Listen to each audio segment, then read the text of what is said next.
Pada hari yang sangat cerah di Border Town, Margaret sedang menikmati es krim dingin sambil berteriak kepada pangeran atas strategi briliannya Ai dengan antusiasme. Nawarkan bahwa jika pangeran ingin meninggalkan kastil Greyeye, Teluk siap menyambutnya dengan tangan terbuka. Ada cukup tanah di pulau mereka untuk mendirikan 10 kota perbatasan dan dia dan pedagang La Innya akan lebih dari senang untuk menyediakan semua tanah yang tersedia untuk warga Border Town. Sang pangeran meskipun sudah tahu dari mana Margaret berasal, dia tidak akan memperdagangkan cetak biru. Mesin uap dan kapal uap dayungnya dengan para pedagang seperti itu, bahkan jika dia kalah dari Timothy dan akhirnya kehilangan Grey Castle, dia akan lebih memilih untuk pergi ke saudara perempuannya. Tilly Wimbledon terlebih dahulu. Margaret kemudian bertanya kepada pangeran tentang balon udara panas dan dia mengungkapkan bahwa dia sudah mengerjakannya. Dia berhasil membuat 2 sejauh ini tetapi di A menunjukkan bahwa mereka tidak seperti yang dia naiki sebelumnya dan mereka tidak memerlukan penyihir untuk mengoperasikannya saat mereka menuju luar. Sang pangeran menunjukkan padanya salah satu balon yang mereka buat. Dia menjelaskan bahwa balon itu memiliki port di ujungnya untuk memuat gas yang membuatnya pengisian ulang fly cukup mudah karena yang harus Anda lakukan hanyalah hubungkan selang ke tangki dan putar hingga terbuka. Dia juga menyebutkan bahwa balon itu tahan terhadap hujan, api, dan bahkan paruh burung. Margaret kagum dengan semua ini tetapi dengan penasaran bertanya berapa bani tangki gas yang dibutuhkan setiap balon. Pangeran mengatakan kepadanya sekitar 5 atau 6. Margaret kemudian bertanya apakah gas itu sangat mahal dan sang pangeran berpura-pura mengatakan bahwa gas bukanlah sesuatu yang bisa diproduksi oleh siapa saja, tetapi jauh di lubuk hatinya, Pangeran Roland praktis melakukan tarian bahagia karena bertentangan dengan apa yang dia katakan, membuat helium adalah hal yang mudah. Yang dibutuhkan adalah mencampur asam sulfat dengan logam reaktif di dalam tangki dan karena dia tidak memiliki logam apapun dia bisa mendapatkan bantuan dari Suster Lucia untuk mengekstrak logam kemurnian tinggi untuk reaksi. Sementara Margaret mengakui bahwa formula itu pasti berasal dari darah, keringat, dan air mata para alkemis terhormat di kota perbatasan yang bekerja tanpa lelah untuk mewujudkannya. Jadi tanpa berpikir 2 kali dia memutuskan untuk membeli beberapa. Sang pangeran kemudian dengan rendah hati mengingatkannya bahwa tabung-tabung itu hanya dapat disimpan selama 1 tahun dan tidak boleh dibakar, dipukul atau dibongkar atau akan ada konsekuensi yang berat. Dia menambahkan bahwa meskipun mungkin sedikit mahal, Border Town akan menawarkan penawaran dan diskon untuk pelanggan mereka. Saat itulah petir berdenting mengumumkan bahwa balon akan datang dengan gas gratis yang sudah diisi sebelumnya, jubah kamuflase, dan garansi. Pelanggan juga dapat membeli langganan keanggotaan tahunan untuk mendapatkan diskon tambahan. Beberapa saat kemudian, Pangeran Roland merasa cukup senang dengan dirinya sendiri. Penawaran tersebut dia memukul Margaret sementar. Anna dan Lucia bekerja keras. Anna menjadi bersemangat ketika dia melihat sang pangeran berjalan ke arah mereka dan sang pangeran dengan cepat berjongkok setelah mendekati mereka menanyakan bagaimana keadaannya dan apakah mereka menemukan sesuatu yang berharga. Sepertinya Anna dan Lucia fokus untuk menghasilkan logam dengan ketahanan, kekerasan, dan keuletan yang luar biasa. Lucia menyelami beberapa detail teknis dan secara keseluruhan mereka cukup puas dengan hasil mereka. Anna bahkan menyebutkan bahwa proyek ini lebih menarik daripada melebur laras senapan. Dia lebih lanjut dengan senang hati mengungkapkan bahwa dia dapat sepenuhnya mengubah balok besi dengan menambahkan logam lain ke dalamnya dan dia ingin memahami bagaimana atom-atom logam ini terikat bersama. Sang pangeran sangat senang mendengar ini dan menjelaskan kepada kami bahwa Anna dan Lucia sedang mengerjakan tugas yang sangat berguna. Pekerjaan Lucia adalah memecah biji menjadi elemen dasar yang berbeda sementara Anna urnya dengan besi untuk menguji kualitasnya menggunakan kelenturan api hitam. Anna menguji kekerasan dan keuletan dengan berbagai jumlah sihir. Saat pangeran berjalan pergi dia terkubur dalam buku kimia yang merinci segala sesuatu tentang besi dan sifat-sifatnya. Dia tahu bahwa bahkan perubahan kecil dapat menyebabkan perubahan signifikan dalam sifat-sifat logam. Itulah sebabnya mereka menguji ambang batas tersebut. Beberapa saat kemudian sang pangeran adalah duduk di bangku dan daun-daun yang berguguran adalah tanda yang jelas bahwa musim gugur sudah dekat. Saat pangeran mulai tertidur menyentaknya untuk bangun dengan ketukan di hidungnya memberitahunya untuk tidak tertidur di luar jika tidak dia akan masuk angin. Dia tiba-tiba bertanya di mana Lucia berada dan Anna mengungkapkan bahwa dia sedang minum teh sore dengan Bel. Saat itu Anna membaca wajah Roland yang bermasalah jadi dia mendekat dan bertanya apakah dia sedang memikirkan sesuatu karena dia bisa melihatnya di matanya. Sang pangeran terdiam sejenak lalu meraih tangannya dan menariknya lebih dekat mengakui bahwa dia merasa sedikit khawatir tentang sesuatu. Dia menjelaskan bahwa dia telah membawa rakyat jelata di kota perbatasan dari ibu kota dengan bantuan semua orang tetapi masih banyak lagi orang yang terjebak di ibu kota yang tidak mau meninggalkan ibu kota karena waktunya hampir habis. Jadi dia takut dia harus lebih kuat untuk memastikan dia menyelamatkan sebagian besar orang dan mereka tidak menjadi korban pil gereja yang Timothy buat untuk mereka minum. Sambil merenungkannya dia mengakui bahwa dalam beberapa hal dia kurang lebih sama dengan Timothy. Dengan satu-satunya perbedaan adalah tujuan mereka menginginkan orang karena dia bertujuan untuk membangun kekaisarannya sementara Timothy menginginkan orang hanya untuk menghancurkan semua orang. Anna dengan cepat meletakkan jari di bibirnya dan mengatakan kepadanya bahwa dia mengerti apa yang dia coba katakan. Dia menjelaskan bahwa dia sudah tahu apa yang G mengganggunya, dia khawatir orang mungkin tidak menerima bantuannya, bahwa tujuannya mungkin tidak selalu sesuai dengan apa yang diharapkan orang lain dan bahwa menggunakan taktik yang keras bahkan untuk tujuan yang baik dapat disalahpahami. Sang pangeran tidak yakin apakah memiliki tujuan moral lebih penting daripada menggunakan metode moral. Ana meyakinkannya untuk tidak khawatir, mengatakan kepada Anya bahwa dia akan selalu ada untuk membantunya tidak peduli apapun adegan berikutnya. Kemudian membawa kita ke laut di Viot di Pulau Slumber. Di sana kita melihat sebuah perahu berlabuh di pantai dengan berbagai pedagang menjual kencing mereka. Molly dan penyihir imut lainnya bisa terlihat menjelajahi area pasar sementara Putri Tilly mengamati semuanya melalui teleskopnya. Dia mencatat bagaimana Pulau Slumber tidak lagi hanya tempat persembunyian bagi 300 penyihir asli. Meskipun penduduk Teluk baru tinggal di tepi luar pulau jauh dari tempat penyihir hidup, dia yakin bahwa dengan pertumbuhan yang berkelanjutan, Pulau Tidur pada akhirnya akan menjadi kota. Saat Tilly mendiskusikan perkembangan ini pada dirinya sendiri, Ash memanggilnya, memperingatkannya tentang angin kencang dan menyuruhnya turun sebelum dia tersandung. Tilly dengan cepat menggunakan batu yang tertanam di tangannya untuk mengangkatnya dari tempat bertenggernya dan dengan lancar berjalan turun. Ash menegur Tilly karena cerok dan menyarankan dia untuk tetap menjaga Molly di dekatnya saat dia bereksperimen dengan terbang. Di sisi lain, Tilly dengan bersemangat berbicara tentang penemuan barunya, menjelaskan bahwa selama dia mempertahankan hasil sihirnya dia tidak akan jatuh, namun mengendalikan arahnya masih sulit. Dia mengundang Ash untuk mencobanya dengan mengatakan terbang adalah pengalaman yang luar biasa dan angan tidur dari atas sangat menakjubkan. Ash tetap ragu dan dengan tegas menolak, mengingatkan Tilly bahwa dia bahkan tidak bisa mengaktifkan petir batu dan dia tidak boleh mempertaruhkan nyawanya hanya ada satu batu, jadi dia tidak bisa terbang bersamanya bahkan jika dia menguasainya. Tilly dengan sedih setuju dan menyebutkan dia juga sedang berusaha mencari tahu cara membuat lebih banyak bat. Ini Ash bertanya apakah dia menyiratkan bahwa batu-batu itu buatan manusia. Tilly membenarkan dengan mengatakan penampilan dan kualitasnya tampak tidak alami, yang menunjukkan bahwa orang-orang yang membangun reruntuhan itu memiliki pemahaman yang mendalam tentang sihir dan dia merasa agak sedih bahwa pembuat batu-batu ini tidak meninggalkan literatur penelitian tentang tiba-tiba magi datang lari ke arah Putri Tilly. Tampak seperti dia melihat hantu. Ketika Ash melihat burung frantik itu membuat penurunan yang cepat, dia dengan cepat mencengkeram Tilly dan minggir membersihkan jalan magi. Ang malang mendarat dengan keras di tanah yang kokoh dan sesat. Tampak Ash yang benar-benar terluka mengangkatnya dan Magi menjelaskan bahwa dia terpesona ketika dia melihat Tilly terbang. Dia bahkan berpikir sejenak bahwa saudara perempuannya, Lightning, telah datang ke Pulau Tidur tanpa memberitahu siapapun. Begitu Magi pulih, dia menyebutkan bahwa dia baru saja datang langsung dari Border Talk. Dan Tilly lalu bertanya bagaimana kabar para penyihir di sana. Magi menjawab bahwa mereka baik-baik saja dan bahwa dia diminta untuk mengantarkan banyak surat yang ditulis oleh mereka. Satu surat dari Lotus dan yang lainnya dari Evelyn dan juga Sylvie juga mengirim surat. Dia juga dengan senang hati memberikan surat dari sang pangeran juga. Ash kemudian menawarkan Magi kue untuk pekerjaan yang dilakukan dengan baik dan Magi dengan senang hati berubah menjadi bentuk merpati gemuk kecilnya dan terbang dengan camilan itu. Tilly tidak bisa tidak memperhatikan bagaimana Magi tampaknya semakin gemuk dengan setiap perjalanan ke Border Town. Saat mereka, Tilly memperhatikan bahwa surat Roland terasa sangat berat. Kali ini membuatnya bertanya-tanya apa isinya nanti setelah mereka berada di kantor. Dia dengan bersemangat membuka surat itu dan menemukan banyak gambar di dalamnya. Dia terpesona oleh gambar-gambar yang tampak seperti nyata, yakin bahwa hanya sihir yang bisa menciptakan gambar yang sangat rinci dan salah satu penyihir pasti telah melakukan ini, tetapi itu bahkan bukan bagian yang paling gila. Saat dia membaca surat itu, Tilly semakin terkejut menyadari bahwa ini adalah gambar nyata Bliss, bukan hanya beberapa seni acak. Rupanya adegan yang digambarkan adalah dari ketika asosiasi penyihir menjelajah ke tanah-tanah tandus untuk menemukan Gunung Suci, lalu lonceng itu mulai berbunyi untuk Ash dan dia teringat legenda Gunung Suci yang dikatakan sebagai tempat suci penyihir legendaris di mana kedamaian dan ketenangan sejati dapat dicapai. Namun Ash menyadari bahwa ini mungkin hanya omong kosong. Mereka bisa hidup dengan tenang damai di Pulau Tidur tanpa kekhawatiran dunia luar. Surat itu mengungkapkan bahwa cara mantan pemimpin asosiasi penyihir benar-benar percaya pada keberadaan Gunung Suci. Dia telah menemukan sebuah buku kuno di reruntuhan timur yang membuatnya percaya gunung itu terletak di tanah terkutuk. Jadi dia membawa asosiasi melewati pegunungan ke tanah terlantar api. Mereka tidak menemukan apapun kecuali monster yang mengerikan. Surat itu menggambarkan monster ini memiliki kekuatan luar biasa, mobilitas cepat dan beberapa bahkan menggunakan sihir petir seperti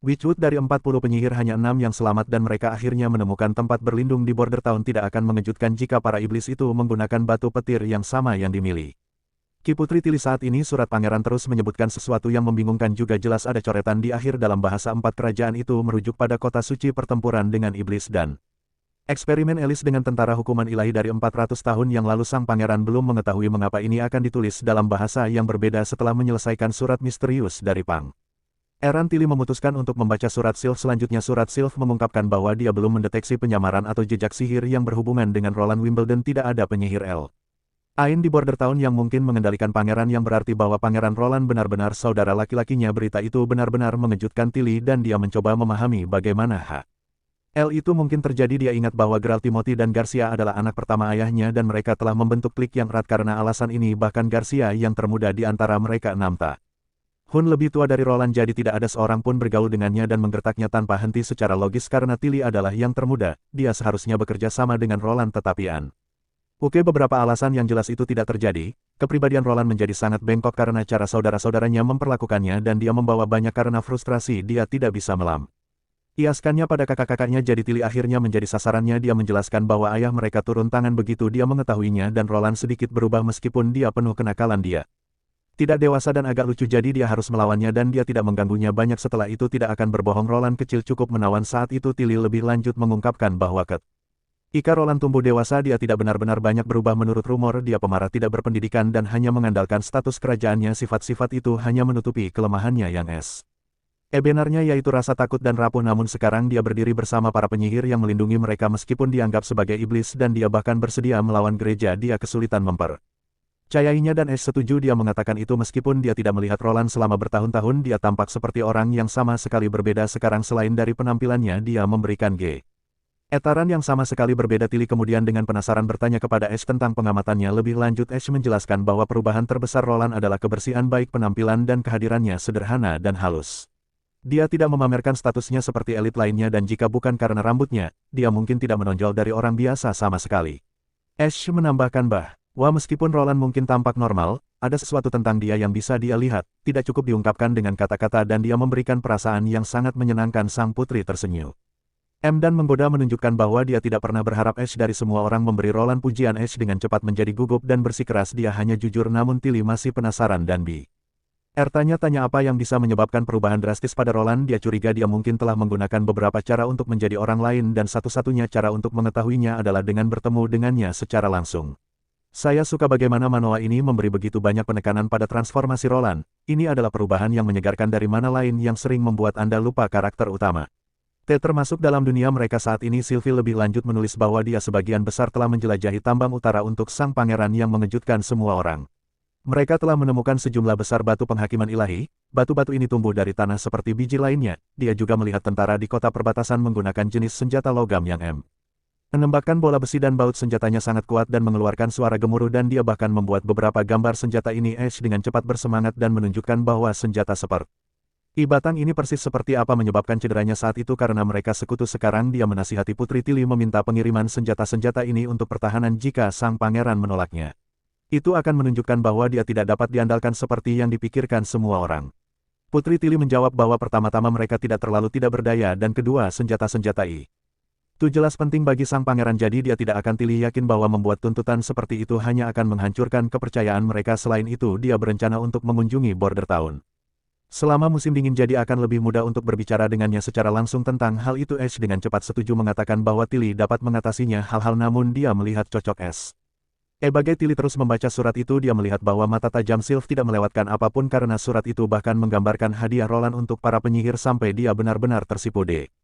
Malu-malu ketika dia membaca tentang bagaimana pangeran menghadiahkan beberapa pakaian dalam yang dimaksudkan untuk menutupi dada wanita khusus untuk penyihir dewasa. Tilly merasa sangat konyol berpikir bahwa memberikan pakaian dalam adalah sesuatu yang hanya dilakukan oleh only lovers. Jadi bagaimana Roland bisa melakukan itu? Dia kemudian ingat bahwa dia melakukan hal serupa di ibu kota dan adari bahwa dia benar-benar mulai menyerupai Roland. Dia dulu tahu. Ash mengangguk setuju mencatat bahwa Roland selalu sedikit menyeramkan. Jadi dia memberitahu Tilly mereka tidak boleh pergi ke Border Town selama musim dingin. Kembali ke Border Town, Cici ahli kimia ada di Spirit. Saat dia berbagi beberapa berita menarik dengan pangeran, dia menemukan solusi yang bisa diterapkan untuk memproduksi asam. Tapi itu membutuhkan sejumlah besar timah dan seorang pandai besi yang terampil untuk membuat wadah darinya. Dia mendengar bahwa ada seorang penyihir yang dapat memotong logam dengan tepat dan jika dia dapat menangani pekerjaan logam tersebut, dia meminta izin untuk menggunakan bantuannya. Sang pangeran memberikan lampu hijau untuk bantuan penyihir tetapi menyebutkan bahwa dia sebenarnya memanggilnya untuk sesuatu selain asam. Tetapi Cici sudah terlalu sibuk dengan proyek-proyeknya saat ini untuk mendapatkan waktu untuk hal lain. Pangeran meyakinkannya bahwa itu tidak akan lama dan itu semua yang dia butuhkan adalah beberapa murid Si, bukan murid-murid terbaiknya. Cici akhirnya penasaran dan bertanya apa tugasnya. Pangeran kemudian menjelaskan bahwa mereka akan memproduksi sabun khusus untuk Pak Secara umum meskipun penampilannya sederhana, sabun itu akan memiliki sifat yang sama sebagai sabun mewah yang berguna untuk mandi, mencuci pakaian dan membersihkan peralatan dapur SII. Kemudian dengan panik, K bertanya apakah pangeran mengacu pada saponifikasi, proses dari kimia 101 yang mengubah lemak dan natrium hidroksida menjadi gliserin dan sabun. Pangeran membenarkan dan dia tampak sangat senang bahwa SII menggunakan istilah kimia yang benar, namun meskipun ilmuwan gila senang tentang hal itu, dia masih menyarankan untuk menunda produksi sabun karena warga bisa berhari-hari tidak mandi dan biasanya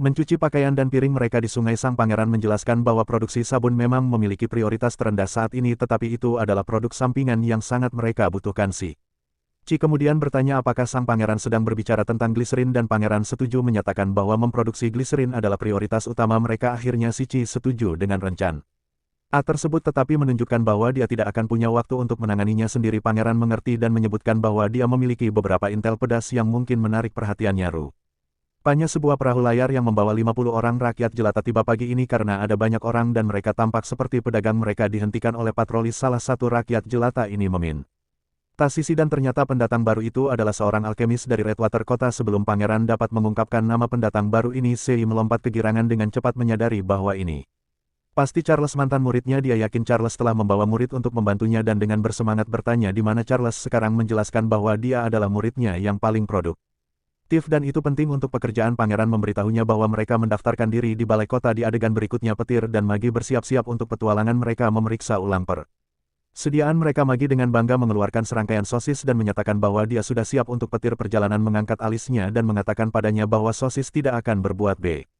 banyak terhadap bahaya yang mungkin mereka hadapi, jadi dia harus mengambil senjata atau sesuatu. Tetapi merpati kecil itu menjelaskan bahwa jika dia mengalami penghakiman ilahi jadi prajurit, dia akan matuk melalui baju besi. Mereka mengetahui berdebat dengan Magi adalah penyebab yang hilang. Petir hanya memakai kacamatanya dan mereka siap berangkat menuju titik paling barat dari hutan Misty dan tujuan mereka adalah untuk menjelajahi daerah tersebut dan memetakan batas-batas hutan. Saat mereka menuju Petir, kami merasakan gelombang kelegaan karena Magi akan lahir. Dia merasa tidak nyaman menjelajahi hutan berkabut sendirian, terutama setelah bertemu iblis di hutan pada kunjungan terakhirnya. Dia khawatir jika Magi tahu betapa takutnya dia mungkin mengolok-olok Petirnya. Merenungkan kebijaksanaan ayahnya yang merupakan petualang hebat, dia pernah mengatakan padanya bahwa tidak peduli rintangan apapun yang dia hadapi, dia harus menghadapinya dengan berani, mengamati dengan seksama dan memahami bahwa ketakutan sering kali datang dari dalam daripada dari bahaya yang sebenarnya. Dengan kata-kata ini dalam pikirannya, Petir mencuri dirinya sendiri dengan bangga menyatakan bahwa dia adalah putri ayahnya dan dia tidak akan dikalahkan. Mereka melanjutkan perjalanan mereka. Petir merasa cukup meyakinkan bahwa mereka dapat mengikuti sungai agar tidak tersesat. Tiba-tiba Magi melihat gunung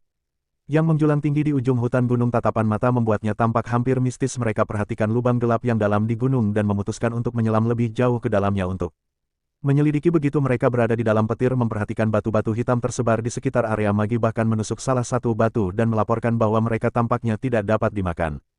Petir memeriksa keluar dari bebatuan dan menyadari ada semacam biji. Karena mereka tidak tahu banyak tentang hal itu, mereka memutuskan untuk membawa batu-batu itu kembali ke pangeran untuk dianalisis.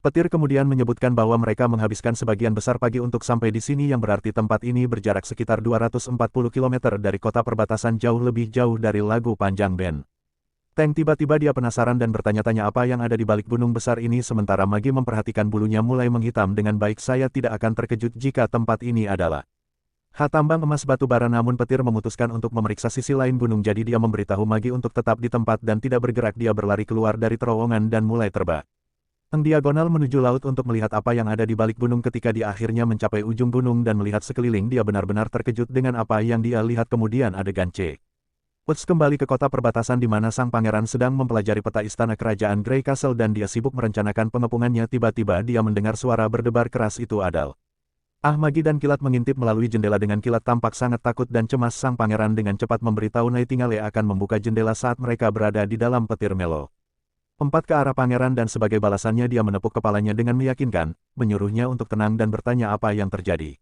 Magi dengan cepat mulai mengepakkan sayapnya dan mengungkapkan bahwa dia melihat batu hitam dan pegunungan bersalju yang besar, tetapi bukan itu yang memiliki Petir jadi khawatir karena yang benar-benar membuatnya takut adalah iblis yang dia lihat di sana. Saat dia mencoba menjelaskan, dia tampak cemas, jadi pangeran menyuruhnya untuk tenang dan menenangkan diri sebelum berbicara lagi. Petualang kecil itu akhirnya mengambil pil dingin dan mengungkapkan untuk sepenuhnya mark hutan berkabut. Dia menuju ke barat sepanjang sungai Redwater dan menemukan sebuah gunung besar di sana. Di belakangnya dia melihat kabut merah yang menutupi seluruh pegunungan. Dan kabut itu memiliki warna seperti darah merah tua, sulit untuk melihatnya tetapi itu mengingatkannya pada gambar Sarah dan dia yakin bahwa kabut merah adalah jenis yang dibutuhkan iblis untuk bertahan hidup. Beberapa saat kemudian Nona Scroll dan penyihir lainnya mengunjungi pangeran. Sepertinya Roland telah melengkapi semua penyihir tentang penemuan iblis ini dalam terang semua gulungan wanita In.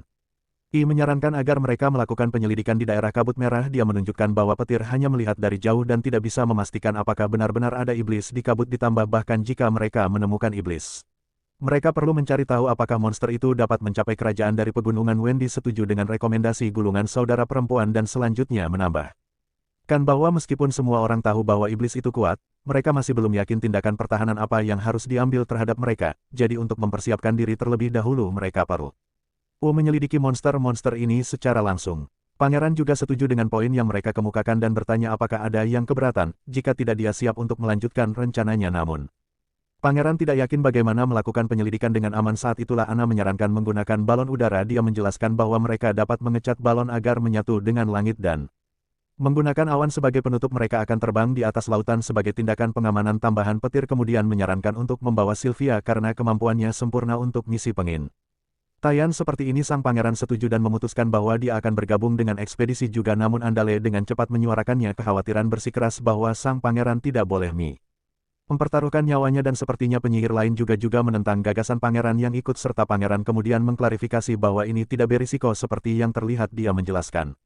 bahwa jika monster bisa terbang atau mendaki gunung, mereka pasti sudah menyebarkan AC ke keempat kerajaan. Fakta bahwa mereka masih terbatas pada wilayah paling barat menunjukkan mereka tidak berbahaya.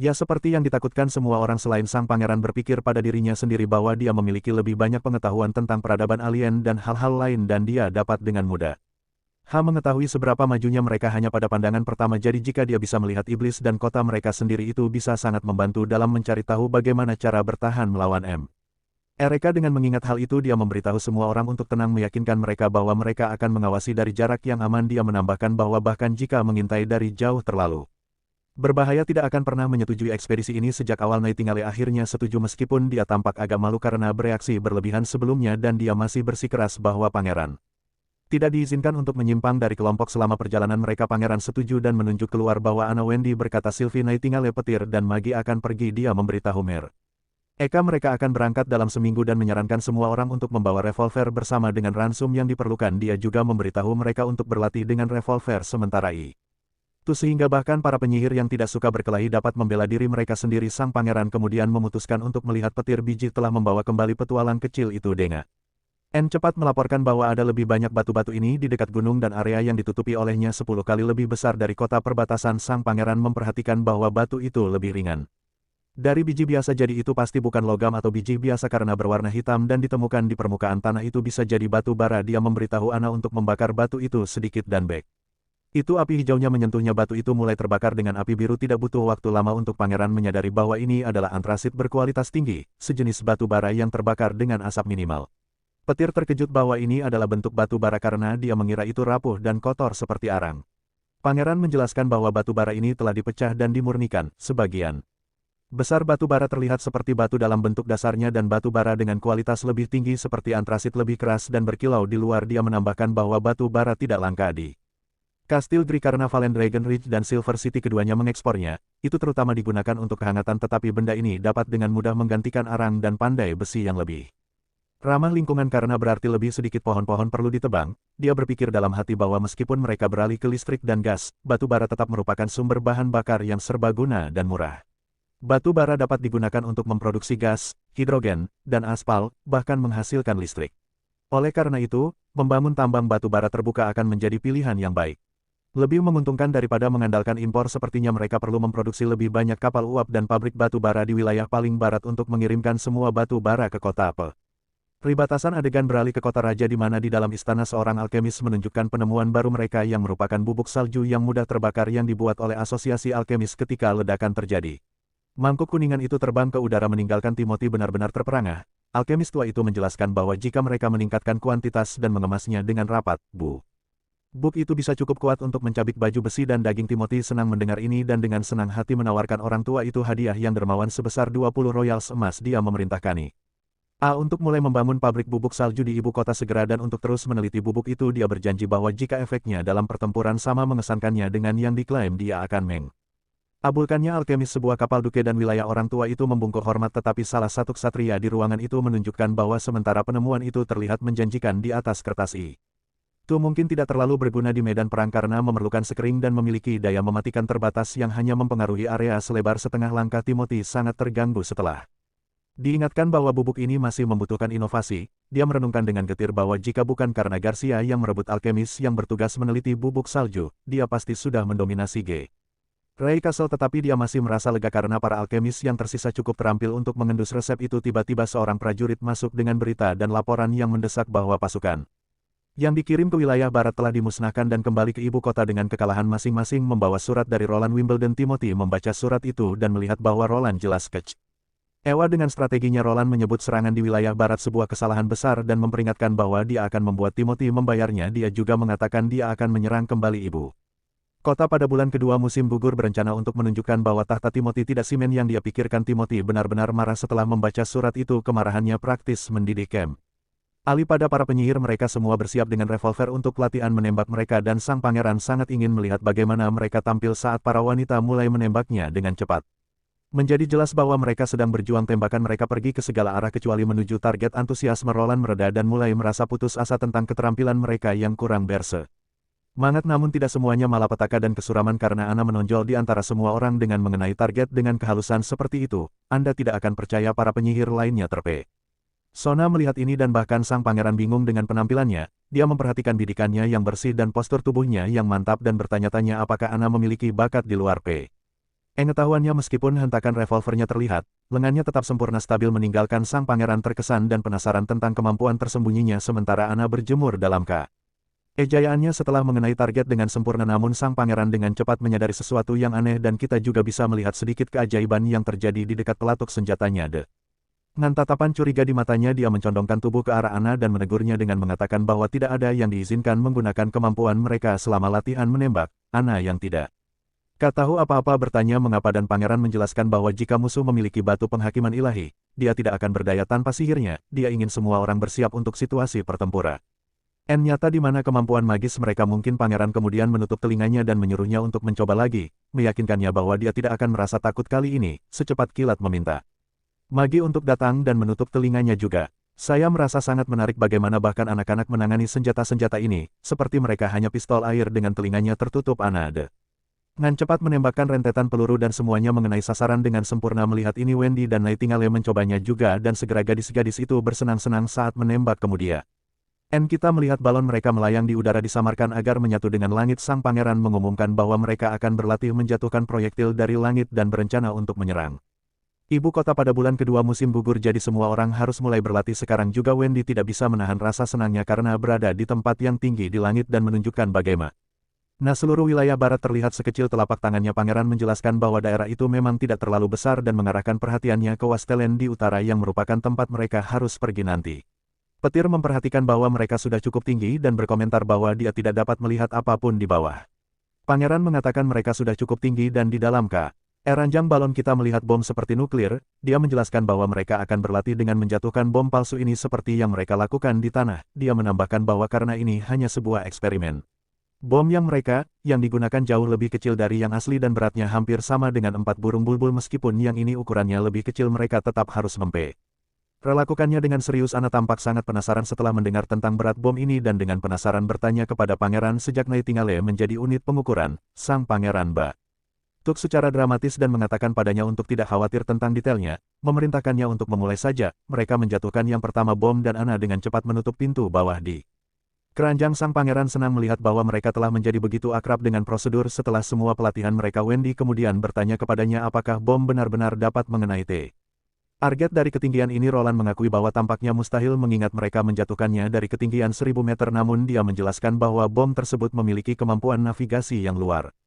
biasa dan ketinggiannya yang tinggi sebenarnya berkontribusi pada akurasinya yang terjamin dan ini semua berkat petir eksplorer kecil kita. Kita kembali ke kastil Bordertown ketika sang pangeran menyebutkan dia menuju ke hutan berkabut. Ksatria Carter, kapak besi dan lelaki tua dan Barov semuanya terkejut mendengar ini. Sang ksatria bahkan bersikeras menemani sang pangeran sebagai ksatria pertamanya untuk melindunginya sementara kapak besi ingin membawa 100 orang-orang untuk menjaga pangeran tetap aman. Di sisi lain lelaki tua Barov mengatakan dia memiliki banyak dokumen untuk ditangani pangeran Engan tegas menyatakan bahwa ini adalah perintah untuk semua orang dan mereka harus tinggal dan mengelola kota perbatasan saat dia pergi. Sepertinya Barov tidak sepenuhnya menyadari tentang iblis dan kabut merah di wilayah paling barat, jadi dia penasaran bertanya apa yang begitu penting tentang daerah itu sehingga sang pangeran merasa perlu untuk pergi sendiri. Sang pangeran tidak menjelaskan secara rinci tetapi mengatakan situasi tersebut mempengaruhi seluruh wilayah barat dan bahkan dapat mengancam kehancuran Grey Castle. Dia mengklaim bahwa dia adalah hanya satu orang yang dapat menilai secara langsung dan bersikeras dia harus pergi sendiri. KN Carter bertanya apakah pangeran dapat membocorkan alasan pasti kunjungannya.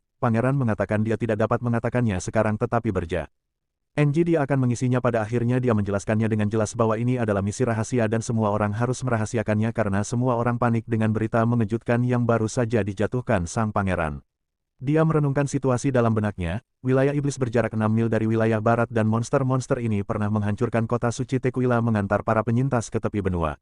Semuanya terdengar sangat aneh, tetapi sang pangeran senang. Dia telah menonton banyak film apokaliptik, tetapi dia tahu bahwa orang-orang tidak akan mudah menerima kenyataan ini jika berita ini bocor ke warga sipil.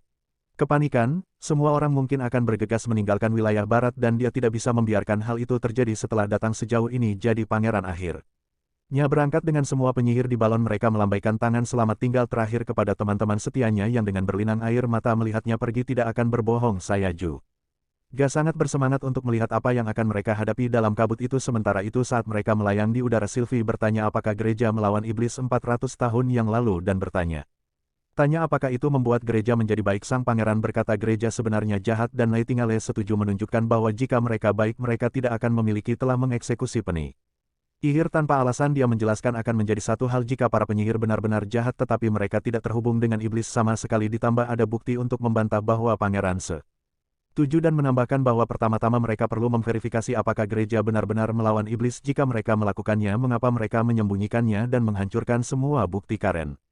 Mereka bisa mendapatkan banyak pengikut dengan menyebarkan berita kemenangan mereka. Sang pangeran meyakinkan Sylvie bahwa dia tidak akan pernah mendukung gereja hanya karena mereka bertarung iblis.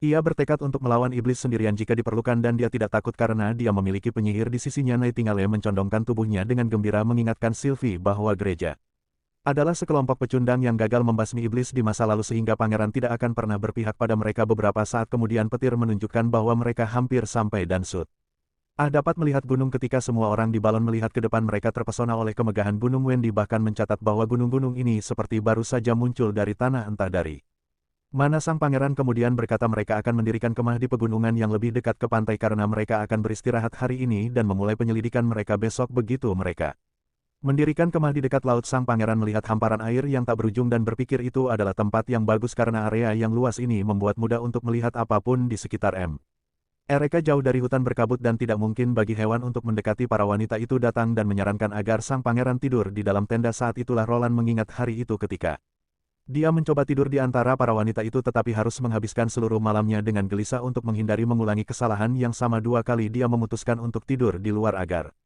tetap segar untuk penyelidikan pagi mereka. Sementara Maggie juga merasa cukup senang saat dia memutuskan untuk tidur di luar juga. Para wanita mulai menuju ke tenda dan Wendy berkata dia akan bertukar untuk melihat keluar nanti saat api berderak dan pangeran duduk sendirian. Anna mendekatinya dari belakang. Pangeran bertanya padanya apakah dia tidak berencana untuk tidur dengan yang lain. Dia menjawab tidak dan mengatakan dia hanya ingin tinggal di sini bersamanya. Dia duduk di sampingnya dan menyebutkan bahwa Sylvie seharusnya berterima kasih padanya sebelumnya untuk bagaimana dia menghiburnya.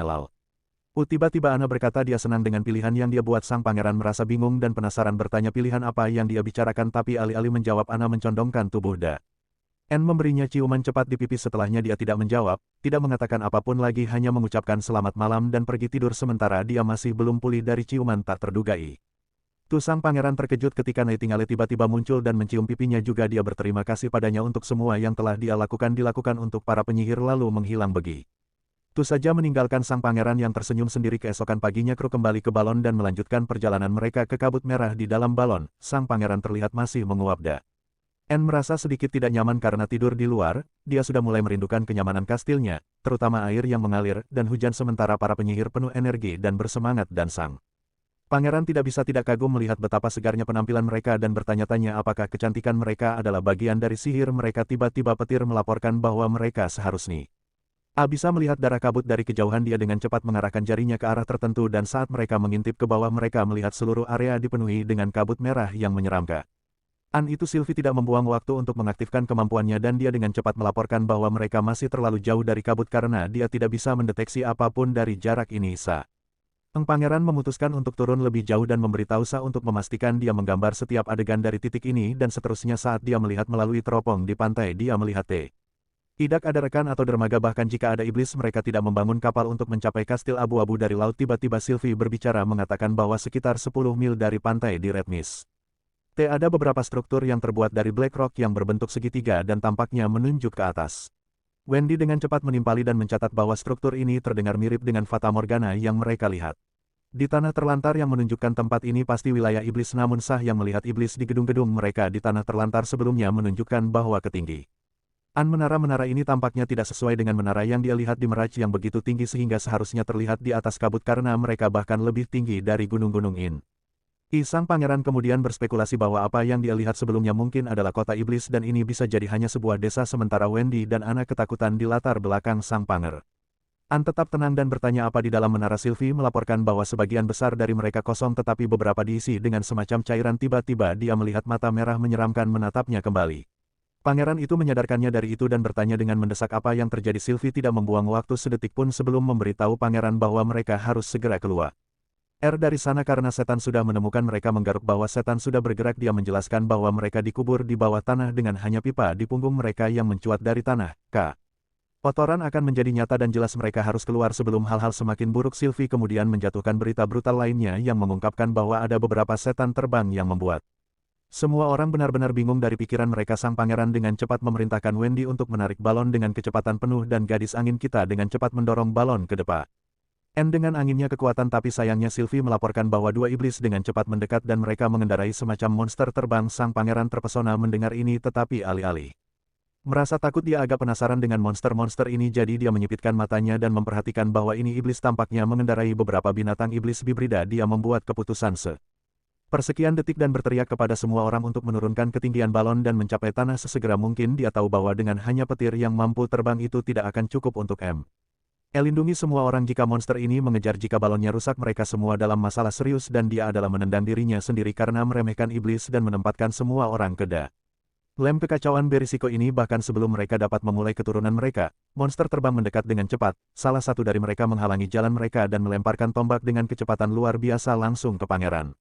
Dia bersiap untuk ditipu tetapi tepat pada waktunya Anna menyulap perisai untuk melindunginya menghentikan lembing beberapa inci dari memukulnya namun seperti Anna menuangkan setiap ons energi sihirnya untuk menciptakan perisai itu dan hampir kehabisan tenaga sementara lembing jatuh kembali. Iblis tidak membiarkan dan mereka menyerang balon sekali lagi. Ngelilingi pesta dari kedua sisi secara mengejutkan. Anna masih bertahan di sana dan menyulap perisai sekali lagi untuk menjaga monster di base. Sang pangeran mengambil kesempatan ini dan segera tekan para wanita bahwa akhirnya saatnya untuk perintahkan anak buah mereka untuk beraksi. Para wanita dengan cepat mematuhi perintah dan segera menarik revolver mereka. Mereka mulai menembak seperti ada hari esok dengan Nightingale bahkan memegang dua revolver seperti dia adalah semacam reinkarnasi gunslinger tetapi terlepas dari upaya terbaik mereka sepertinya semua peluru itu kehilangan target. Dan monsternya Nightingale kemudian menunjukkan bahwa balon itu bergetar terlalu banyak yang mengacaukan tujuan mereka. Saat itu salah satu binatang buas mengaum dengan mulutnya yang menganga dan dengan cepat menggunakan kekuatan anginnya untuk menerbangkan balon itu. Dorongan tiba-tiba oleh Wendy menyebabkan balon itu bergetar hebat membuat semua orang di dalam keranjang kehilangan keseimbangan. Entah dari mana Anna melihat monster lain tepat di depannya. Monster ini mengambil lembing dari punggungnya dan melemparkannya langsung ke arahnya, tetapi Pangeran Roland yang merupakan pahlawan melompat di depan dari dia dan mengambil tombak tepat di bahunya dan dampaknya menghancurkan lengannya sekaligus membuatnya jatuh ke tanah. Pemandangan mengerikan itu menghancurkan hati Nightingale. Untuk pertama kalinya aku melihatnya menangis. Semua penyihir bergegas ke Pangeran Roland dan Nightingale memanggil. Nightingale menangis terseduh-seduh sementara air matanya mengalir di wajahnya tanpa membuang waktu. Anna mulai bertindak cepat membakar tunggul pedang sang pangeran yang terputus. Lengan kehentikan pendarahannya sepertinya dia mempelajari trik pertolongan pertama ini dari salah satu kelas tentang pertolongan pertama penyelamatan dan tidak mengherankan pendarahannya langsung berhenti membuat Nightingale benar-benar terkejut. Dia dengan cepat menunjukkan bahwa ini adalah kesempatan mereka untuk kembali ke kota perbatasan jika mereka ingin menyelamatkan sang pangeran. Tetapi ini tidak akan semudah kelihatannya karena iblis-iblis ini masih menjulang besar dan Nightingale menyadari mereka tidak akan berhasil kembali ke kota perbatasan jika mereka tidak dapat mengalahkan monster-monster ini. Jadi dia membuat keputusan sepersekian detik dan memberitahu petir untuk melindungi balon.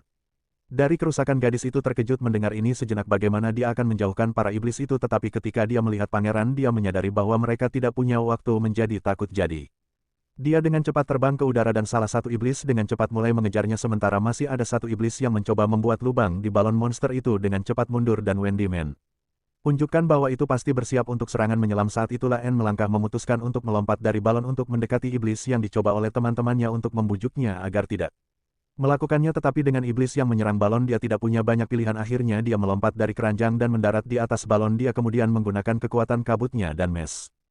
Meskipun dia menyadari ada sihir di dalam iblis tidak ada waktu untuk memikirkannya dia muncul kembali dari kabutnya dan mendarat tepat di atas kepala monster itu dengan laras senjatanya diarahkan tepat ke tengkorak monster itu dia menyuruhnya mati dan menarik pelatuk dan tembakan mendaratkan tembakan kepala brutal yang menjatuhkan monster dalam satu pukulan makhluk yang ditunggangi iblis mulai Atu dan Nightingale juga mulai jatuh bersamanya dia mencoba menyelinap ke kabut sambil jatuh melalui udara tetapi tanpa apapun untuk menjangkarkannya usahanya gagal total Wendy mencoba menangkap dia. Dengan kekuatan anginnya tetapi usahanya juga gagal dan Nightingale mulai takut bahwa dia mungkin benar-benar mati di sini saat dia jatuh kenangan kehidupan masa lalunya dengan Pangeran Flash di depan. Anne matanya mimpinya tentang kehidupan manis bersamanya mulai hancur meskipun situasi yang mengerikan dia menangis tetapi juga memakai senyum pahit manis samar dan akhirnya mengakui pada dirinya sendiri bahwa dia mungkin tidak akan pernah bersama sang pangeran ternyata adegan dramatis itu hanya penggoda karena mari kita bersikap nyata kita semua tahu Nightingale tidak akan kemana-mana terutama Kare. Nah Magi akhirnya ada di sini untuk menyelamatkan hari dengan beberapa plot serius armor sedang dimainkan Magi mulai berevolusi tepat di depan mata kita berubah menjadi salah satu monster hibrid di Rinya sendiri dia dengan cepat menyambar Nightingale dari udara karena mari kita hadapi itu tidak ada yang menulis seri ini tanpa dia karena dia adalah salah satu penyihir asli setelah semua Magi kemudian melemparkan Nightingale ke atas dan dia mendarat dengan selamat di punggung Magi Nightingale mendapati dirinya bingung dengan bentuk bibrida baru Magi dan bertanya padanya apa yang sebenarnya. Ya terjadi Magi menjawab dalam bahasa yang tidak dimengerti Nightingale jadi dia hanya memberitahu burung iblis kita untuk kembali ke balon dengan itu Magi yang baru menjadi iblis memulai pendakiannya menuju balon saat salah satu monster melihat mereka datang, ia dengan cepat mengambil lembing dan melemparkannya ke bawah dengan kecepatan yang mengesankan tetapi sebelum lembing itu mengenai Magi dengan cepat berubah kembali menjadi dirinya sendiri sebagai merpati kecil, lembing melesat lewat tanpa bahaya dan Magi kemudian kembali ke bentuk mengerikannya tepat pada waktunya untuk melaju. Tekan penyelamatan saat mereka menyerang langsung ke monster itu juga datang ke arah mereka dengan kecepatan penuh saat mereka akhirnya berhadapan muka malam Andale melompat dari punggung Magi dan Mi. Nyelam ke dunianya yang berkabut dia muncul kembali tepat di belakang kepala iblis itu menekan laras senapannya ke kepala iblis itu dan meledakkan kepala monster itu dalam satu tembakan dia dengan cepat. Ed muncul kembali ke punggung Magi meskipun iblis itu sudah mati rekan monster terbangnya masih sangat hidup si monster melepaskan raungan yang mengerikan tapi dengan cepat dibungkam oleh peluru Yan.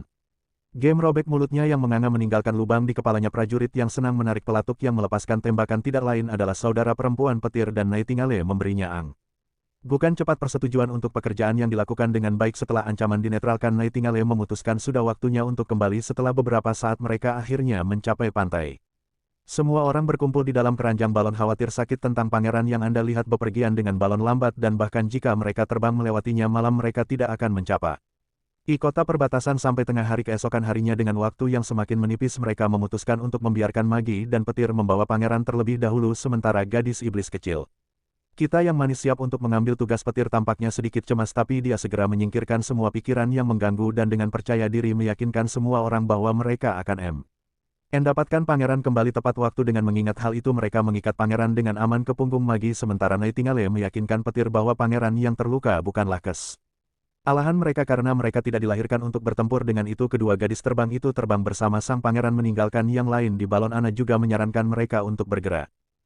Juga karena dia yakin monster-monster itu mungkin akan mengirim skuadron lain untuk mengejar mereka jadi mereka harus menjauh sejauh mungkin antara mereka dan pegunungan mereka akan dirikan kemah ketika mereka menemukan tempat yang aman sah masih cemas dan khawatir mencoba mencari tahu bagaimana iblis berhasil menemukan mereka setelah semua balon dan keranjang disamarkan sehingga mereka tidak dapat dideteksi dari jarak 2000 m bahkan dengan teropong Sylvie kemudian mengungkapkan bahwa dia telah melihat setan besar dalam kabut dan itu seperti menara hitam raksasa, ia memiliki kepala besar yang lebih besar dari tubuhnya dan mata yang tak terhitung jumlahnya yang semuanya tampaknya terkunci padanya, dia menjelaskan bahwa ratusan setan melonjak dari bawah tanah segera setel. Mereka melihat penyusup dan seluruh area diserbu Ana kemudian menambahkan bahwa monster yang ditunggangi iblis itu aneh dan darah mereka berwarna biru yang memperjelas bahwa mereka benar-benar Beda dari Bibrida yang mereka temui selama berbulan-bulan, iblis Sah setuju mencatat bahwa makhluk yang mereka temui tampak lebih seperti iblis yang sebenarnya. Dia menunjukkan bahwa ketika Gale menembak, iblis pertama itu berdarah biru yang menegaskan mereka bukan hanya iblis. Wendy mengungkapkan kelegaannya bahwa jika magi tidak berubah dan menyelamatkan Nightingale, mereka tidak berhas. Il keluar hidup-hidup. Nightingale menambahkan bahwa ketika magi bertransformasi, dia melihat sihirnya berubah dari massa yang berputar-putar menjadi sepasang sayap pucat, sementara petir dan Magimi lesat turun. Keduanya tampak sangat kelelahan. Gadis kecil itu kemudian bertanya apakah pangeran masih bertahan, dan petir menjawab bahwa dia semakin kedinginan, tapi untungnya denyut nadi masih kuat. Dia kemudian memberitahu Mak-Mak untuk menyalurkan semua sihir mereka yang tersisa untuk meningkatkan kecepatan mereka. Dengan semburan energi, mereka berakselerasi ke kecepatan sonik saat mereka terbang jauh. Petir mulai merenungkan situasi. Dia merasa bersalah berpikir bahwa jika dia meninggalkan keranjang balon untuk mengalihkan perhatian iblis sebelumnya, sang pangeran mungkin tidak terluka. Dia kera pada dirinya sendiri, merasa seperti dia masih jauh dari menjadi penjelajah yang luar biasa. Dia juga berpikir untuk meminta revolver untuk dirinya sendiri setelah mereka keluar dari kekacauan ini dan meminta Nightingale untuk mengajarinya beberapa teknik bertarung. Akhirnya mereka mencapai kastil Bordertown segera setelah mereka menurunkan tentara bergegas menuju gadis kita dan KN Carter. Benar, Ben. Ar terkejut mengetahui bahwa Pangeran Roland terluka parah. Tiba-tiba sang pangeran terbangun dalam keadaan panik. Dia melirik tangan dan terkejut menemukannya masih di sana. Saat dia melihat sekeliling, dia menyadari dia kembali ke kastil. Dia memanggil KN Carter, tapi kemudian dia segera melihat beberapa penyihir tidur di tanah dan sepertinya mereka pasti tertidur sementara menunggu dia bangun. Dengan tenang dia keluar dari tempat tidur dan mengintip keluar dan memastikan bahwa dia benar-benar kembali ke kastil. Ana juga bangun dan Roland dengan cepat bertanya padanya tentang semua orang sebagai anggapan dia meyakinkannya bahwa semua orang kembali ke kota dan dia satu-satunya yang terluka. Pangeran menghela nafas lega setelah mendengar ini, meskipun dia merasa cemas karena ada sesuatu yang berbeda tentang nada bicara Ana. Entah dari mana gadis itu memeluknya erat, memanggilnya idiot dengan cara yang anehnya penuh kasih sayang. Idiot yang diulang-ulangnya dengan nada yang penuh kasih sayang membuat saraf pangeran benar-benar lelah. Dia kemudian merasa sedikit hangat memikirkan bagaimana ada orang-orang yang peduli padanya. Dia memeluknya dengan hangat sebagai tanggapan, memberitahu dia bahwa dia kembali dan dia tidak perlu merasa takut lagi. Para penyihir lainnya juga mulai bangun dan mereka semua kagum melihat pangeran itu keluar dari kesadarannya. Petir tidak membuang waktu. Anne meluncurkan dirinya ke pangeran, memeluknya erat dan segera penyihir kecil lainnya bergabung juga menciptakan pelukan kelompok yang hangat. Nightingale juga lega melihat pangeran aman dan melompati seperti anak kecil. Adegan itu dipenuhi dengan kegembiraan dan kasih sayang menerangi seluruh ruangan. Kemudian malam itu sang pangeran duduk sendirian di kamarnya merenungkan betapa dia sangat meremehkan iblis selama ekspedisi. Dia tidak mengantisipasi kemampuan mereka untuk mendeteksi balon dari jarak seperti itu. Meskipun ekspedisi terbukti cukup berbahaya, itu memberikan intel yang sangat berharga. Iblis tidak lagi hanya makhluk misterius dari dunia bawah karena mereka memiliki peradaban mereka sendiri dan secara budaya berkembang seperti manusia. Sang pangeran mungkin telah menuliskan pikiran dalam sebuah surat yang mungkin ditujukan untuk saudara perempuannya Putri Tilly. Dia menyebutkan bahwa iblis tampaknya memiliki sihir yang dikonfirmasi oleh Andalen, namun metode sihir mereka benar-benar berbeda dari para penyihir karena mereka menggunakan semacam gizmo eksternal alih-alih mengaktifkannya seperti yang dilakukan para penyihir. Sayangnya ini hanya tebakan berdasarkan pengetahuan mayat iblis tenggelam ke laut sehingga dia tidak dapat memeriksanya dengan cermat. Sylvie menunjukkan bahwa menara batu aneh milik iblis mungkin menyimpan cairan merah dan kabut merah bisa jadi ada bentuk gas dari cairan itu. Jangkauan kabut yang terbatas mungkin menjadi alasan mengapa iblis belum berhasil melewati tanah-tanah buruk berdasarkan apa yang telah mereka lihat sejauh ini. Seperti ini, itu iblis tidak akan menjadi ancaman besar bagi kota perbatasan dalam waktu dekat. Ana berjalan ke dalam ruangan dan sang pangeran sedikit terkejut saat dia diam-diam mengunci pintu di belakangnya. Ia kemudian dengan penasaran bertanya mengapa dia ada di sana dan mengingatkannya bahwa dia sudah sembuh dari luka-lukanya, jadi tidak perlu khawatir. Ana meletakkan tangannya di atas tangan pangeran, membuat pangeran tersipu seperti orang idiot. Lalu dia meraih tangan pangeran dan meletakkannya di dadanya, memperjelas bahwa dia tidak bisa menunggu lebih lama lagi dan ingin memanfaatkan waktu mereka sebaik-baiknya bersama. Sebelum hal lain terjadi, dia semakin dekat meskipun dia malu dan pangeran menanggapi dengan ciuman dalam di bibirnya. Setelah berbagi momen lembut, dia dengan lembut menurunkan ke tempat tidur dan memposisikan dirinya di atasnya. Sebelum melanjutkan, pangeran berpikir tentang apa untuk dilakukan selanjutnya dengan mempertimbangkan bahwa mungkin beberapa foreplay bisa menjadi ide yang bagus, tetapi kemudian dia menyadari bahwa dia tidak memiliki pengalaman nyata dengan hal itu karena hanya pernah melihat beberapa majalah yang cabul, sehingga sang pangeran memutuskan untuk mencoba pendekatan yang berbeda. Mungkin beberapa pembicaraan halus atau olok-olok nakal akan membantu mengatur suasana hati sebelum mereka terjun ke acara utama. Saat dia mencoba mencari tahu apa yang harus dikatakan, Ana mengambil inisiatif. Dia dengan lembut mendorongnya ke tempat tidur dan naik ke atasnya. Dia meletakkan tangannya di pahanya dan dia mengingat saat ketika dia mendorongnya dan Ngambil tombak itu di bahunya dan bertanya apakah dia tidak mempertimbangkan hidupnya sendiri. Pada saat itu sang pangeran menjawab bahwa itu adalah naluri anak, kemudian mengingatkannya bahwa dia ada. Lah penguasa masa depan Kastil Gri dan harapan semua penyihir menyeratkan bahwa hidupnya sendiri tidak terlalu penting dibandingkan. Sang pangeran bersikeras bahwa itu bukan tentang nilainya, dia hanya tidak tahan melihatnya mati dan jika dia punya lebih banyak waktu untuk memikirkannya dia masih akan menukar hidupnya untuknya. Tanpa berpikir dua kali saat mereka berbaring di sana, Ana meminta Pangeran untuk memberitahunya lebih banyak cerita dari masa lalunya karena dia ingin tahu segalanya tentang dia. Sang pangeran mulai bercerita menjelaskan bahwa dia dulu tinggal di kota besar yang jauh lebih besar dari Border Town. Roland kemudian mengungkapkan bahwa meskipun dia tidak benar-benar luar biasa, dia sedikit lebih pintar dari rata-rata. Dia bekerja keras sehingga guru-gurunya sering memujinya. Tapi yang tidak mereka ketahui adalah bahwa dialah yang terus menggambar grafiti di dinding. Ana Giggles bertanya apakah itu pernah membuatnya mendapat masalah. Sebagai tanggapan, sang pangeran menjelaskan bahwa guru itu hanya akan memanggil orang tuanya. Guru-gurunya terus berubah saat dia bertambah tua dan dia menyelesaikan studinya dengan nilai yang cukup khas sehingga dia selalu hanya selangkah di belakang anak-anak terpintar. Saat Roland berbagi ceritanya, Ana tertidur dan dia menyadari bahwa dia terlalu lelah untuk melakukan sesuatu yang lebih baik. Ini tidak mengherankan mengingat dia sangat tewas pada selama perjalanan. Balon kembali mengawasi iblis atau setan dan kemudian dia tinggal di sisinya begitu mereka kembali ke kastil yang membuat gadis semalang itu benar-benar hancur. Roland merasa sedikit kecewa karena mereka harus melalui semua itu, tetapi dia juga lega setidaknya mereka punya banyak waktu untuk cari tahu bagaimana menghadapi ancaman mengerikan ini. Hari berikutnya tiba dengan Wal yang baru. Hal pertama yang kita lihat adalah Sylvie meregangkan tubuh dengan sepenuh hati setelah apa yang pasti merupakan tidur panjang yang memuaskan. Dia menyapa Wendy dengan selamat pagi yang ceria dan tidak bisa menahan diri untuk tidak bertanya kenapa Wendy bangun pagi sekali. Wendy dengan sedikit senyum menjawab bahwa dia semakin tua dan tidak perlu banyak tidur lagi. Sementara Nightingale masih mengenakan gaun tidurnya tanpa malu-malu menyebutkan bahwa dia mungkin perlu tidur siang lagi nanti untuk mengisi ulang sepenuhnya. Wendy bertanya pada Nightingale apakah dia tidak tidur nyenyak. Dan Nightingale hanya berkata dia memiliki terlalu banyak mimpi. Sylvie terlihat seperti dia hendak membocorkan sesuatu yang menarik tentang apa yang dilakukan Nightingale tadi malam, tapi dia dengan cepat terdiam ketika Nightingale menatapnya dengan tatapan mematikan. Rasa ingin tahu Wendy mengalahkannya, jadi dia mendorong Sylvie untuk terus berbicara, tapi Sylvie yang malang dengan cepat menarik ke Bali dan mengatakan masalah tidur Nightingale mungkin karena dia terlalu memaksakan diri. Nightingale mengangguk setuju mengatakan tubuhnya hanya bisa menahan begitu banyak saat Nightingale meminta bantuan Wendy untuk membetulkan branya. Sylvie merenungkan betapa menakutkannya Pangeran Roland dalam beberapa hal, tetapi dia merasa dia sangat mengagumkan itu. Jarang untuk melihat seseorang dengan status seperti dia yang akan bertindak sejauh itu hingga melukai dirinya sendiri demi seorang penyihir. Tidak ada penjelasan lain untuk tindakannya karena dia benar-benar berdiri bersama para penyihir RT Nona Tilly. Dia hanya sangat gembira memikirkan dedikasi Roland dan sangat senang bahwa Putri Tilly memiliki saudara laki-laki yang luar biasa. Kemudian di halaman belakang semua orang berkumpul untuk melihat bentuk burung iblis baru Magi. Mereka semua terpesona oleh transformasinya dan mengamati dengan seksama perubahan yang dialami saudara perempuan Liv. Kagum dengan pemikiran bahwa ini adalah jenis monster terbang yang sama yang ditunggangi iblis. Dia lega dia tidak harus menghadapi makhluk-makhluk ini sendiri di tanah yang buruk atau dia mungkin tidak bisa keluar hidup-hidup. Ale juga mengakui bahwa kelangsungan hidup mereka melalui pegunungan itu berkat kemampuan Magi yang berkembang, jadi dia beralih ke Magi dan menjanjikannya sekantong ikan asap setiap hari bersama Engan sedikit madu ekstra sebagai tanda terima kasih karena telah menyelamatkan nyawa semua orang. Ketika pangeran mendengar rencana burung bulbul untuk membawa ikan asap ke Magi setiap hari, dia sedih. Kit gelisah ikan-ikan itu dimaksudkan untuknya dan dia tidak terlalu senang tentang dia yang mengambilnya dari dapur istana. Namun dia mendekatinya dan meminta tumpangan Magi terbang melintasi laut.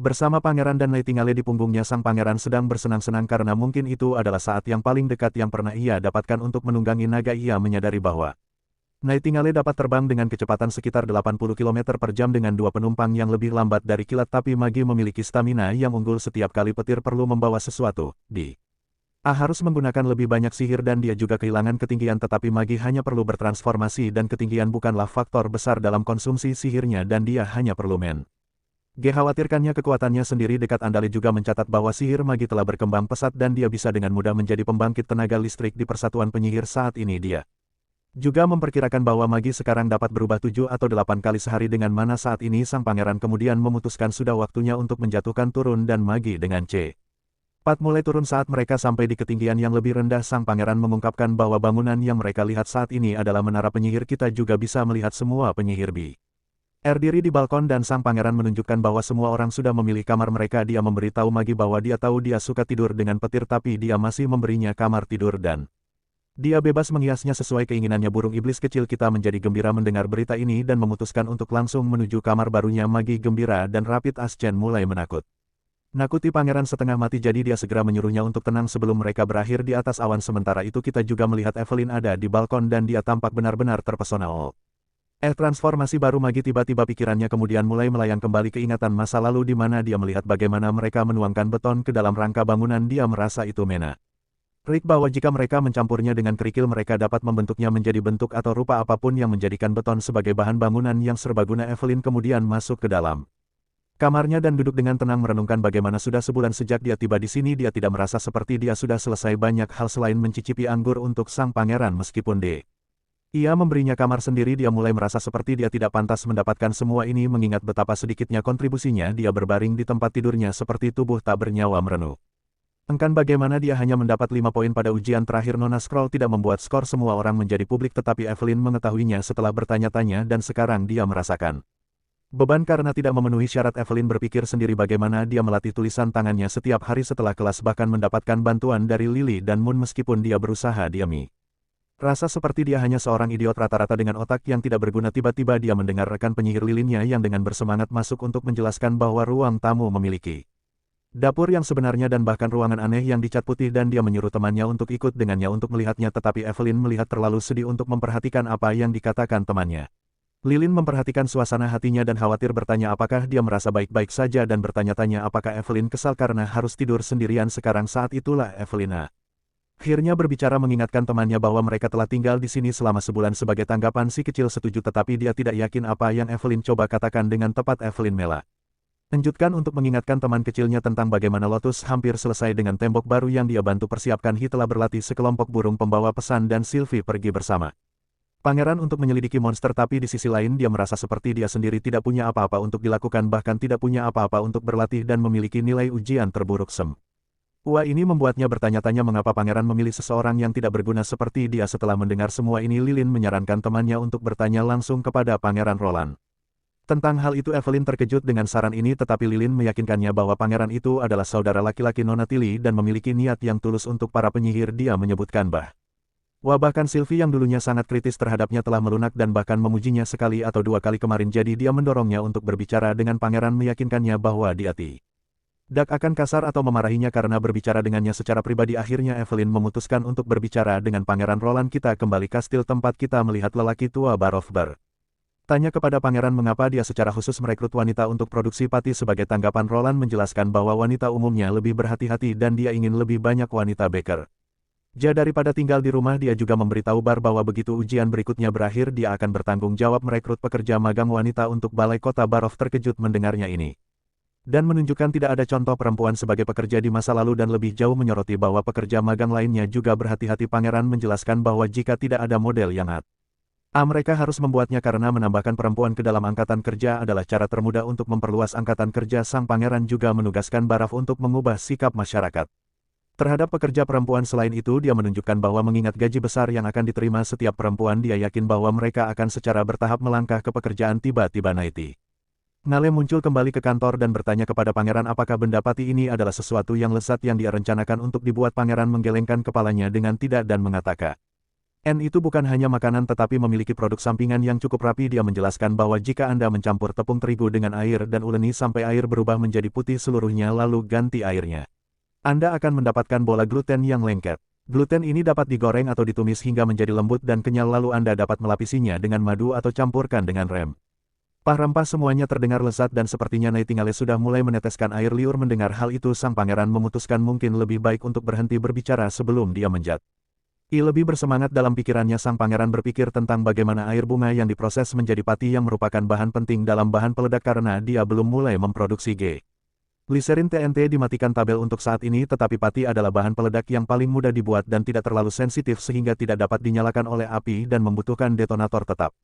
Sebenarnya lebih kuat dari TNT. Pangeran yakin bahwa begitu alkemisnya berhasil membuat TNT, dia akan selangkah lebih dekat untuk mengguncang tahta Timothy. Sementara sang pangeran sedang memimpikannya ledakan besar yang dapat ia ciptakan dengan pati. Nightingale juga meneteskan air liur memikirkan gluten goreng dan panggang. Begitu produksi pati dimulai keduanya tenggelam dalam pikiran-pikiran mereka.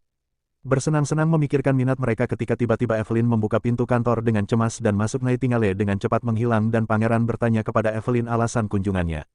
Gadis itu dengan gugup menjawab bahwa dia punya pertanyaan untuk ditanyakan. Pangeran berasumsi dia mungkin memunculkan pertanyaan lama yang sama tentang mengapa dia menoleransi penyihir tapi dia menepis pikiran itu dan dengan senang hati mendorongnya untuk bertanya. Evelyn tergagap karena gugup dan bertanya mengapa dia memilihnya untuk posisi itu karena kemampuannya tidak berguna seperti Sylph dan dia sama sekali tidak dekat dengan Lotus atau Honey yang dia sebutkan bahwa jika dia hanya ingin seseorang mencicipi anggur dan alkohol yang berbeda, dia bisa dengan mudah menyewa seorang penikmat.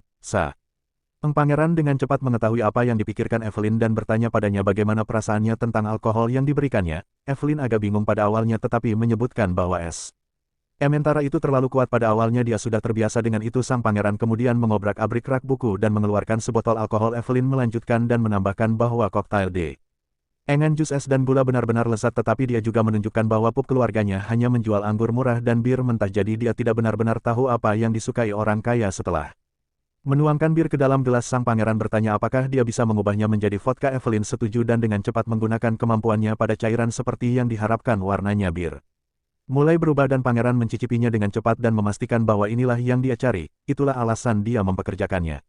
Pangeran menyebutkan bahwa dia berencana untuk membuka pabrik etanol.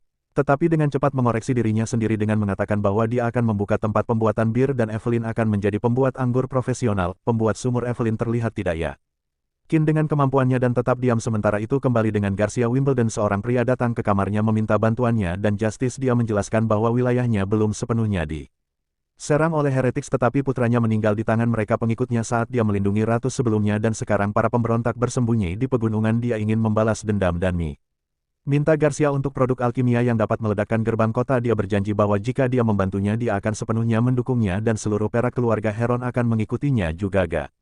Ercia menyeringai sambil berpikir dalam hati bahwa tubuh Duke cukup berpengaruh jika dia mengangkatnya sebagai Perdana Menteri dan menyatukan elit yang tersisa. Itu akan membuat tuduhan pengkhianatannya menjadi lebih mudah. Dia dengan cepat memutuskan untuk membantunya dengan mengatakan dia menyukai lamaran itu tapi tidak bisa menyerahkan semuanya. Dia meyakinkannya bahwa dia akan meminta alkemis membantunya saat dibutuhkan.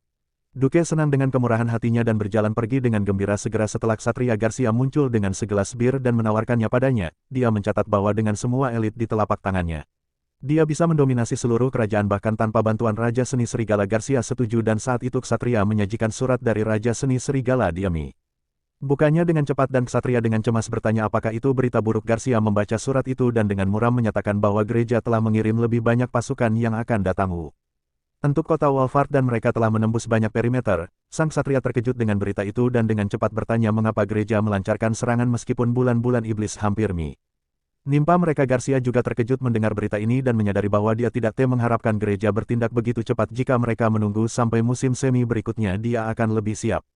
Sekarang mereka tidak memberinya kesempatan untuk pulih dan jika dia mengabaikan panggilan Raja Wolfart untuk meminta bantuan mereka akan menghancurkannya. Ini berarti dia tidak akan mampu menahan mereka terlalu lama. Namun Garcia melihat ini sebagai kesempatan yang bagus. Jika banyak pasukan gereja dikalahkan di Wolfart dan iblis menyerbu Hermes di kota suci itu bisa berarti akhir dari gereja. Dia beritahu Ksatria untuk memobilisasi prajurit bendera hitam karena tahun ini mereka akan menghabiskan musim dingin di Wolfart. Kembali di Border Town kita melihat balon udara di langit di tanah. Carter terpesona oleh berita bahwa pangeran akan mengebom ibu kota dengan balon udara panas dari ketinggian 2000 m. Sambil mengamati balon melalui teropong, sang pangeran berkata bahwa selama mereka mengelola penargetan itu benar-benar bisa dilakukan. Dia mencatat bahwa surat Theo menyebutkan Timothy memaksa lebih banyak orang untuk bergabung dengan pasukannya jadi dia mungkin menggunakan strategi yang sama.